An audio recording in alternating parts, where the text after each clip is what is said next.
Moi, je ne crois pas à l'effet hormonal sur l'égalité professionnelle, pas du tout. Et cette histoire d'égalité féminine versus égalité masculine me paraît un gigantesque piège. D'abord parce que ça les cantonne à certains rôles, et ensuite parce que c'est une négation de l'égalité. On n'a pas une capable de retrouver un mari.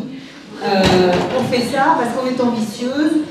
C'est une ambition assumée. C'est une ambition qui est assumée et qui est déclarée. En revanche, la mauvaise nouvelle, c'est que les jeunes hommes sont assez réservés finalement sur l'intérêt de faire progresser les femmes. Quand on travaille sur les questions de diversité et d'égalité pro,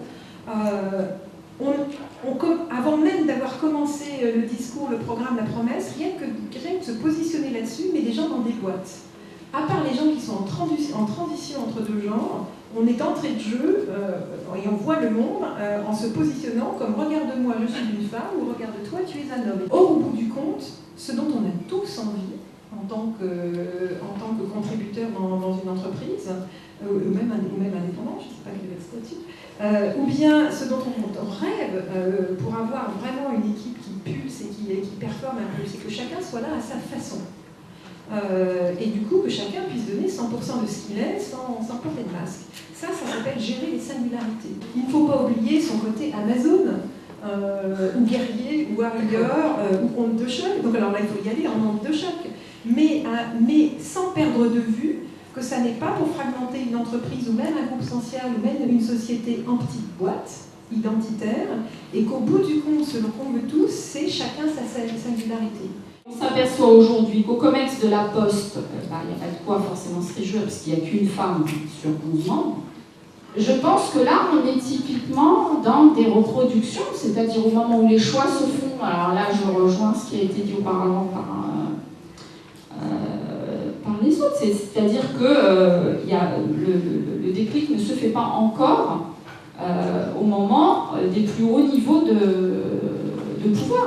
On s'est rendu compte qu'effectivement les sujets entre parentalité et parité étaient extrêmement liés, au-delà des 5 petites lettres qui les séparent, et voilà, il fallait aussi impliquer beaucoup plus les hommes. Dans la réflexion sur l'égalité homme-femme, on avait beaucoup quand même le syndrome du les femmes parlent aux femmes pour les femmes avec les femmes. Je souhaiterais qu'on ne regarde plus un homme ou une femme avec un modèle particulier de réussite ou de projet de vie.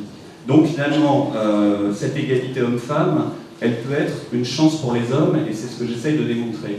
Et j'essaye de montrer aussi, avec des témoignages d'hommes qui font bouger les lignes, que ce mouvement, il est déjà en cours, finalement. J'ai choisi de vous parler de tubercule. Tubercule, voilà. Prenons une pomme de terre ordinaire, il n'y a pas de trucage. Une patate, c'est ça exactement. Alors, cette patate, quand elle arrive au rayon de la supérette, elle a déjà procuré un bénéfice à l'agriculteur, au transporteur, au grossiste, évidemment à l'État. Elle ne va pas tarder à en procurer un au détaillant. Alors, de deux choses l'une.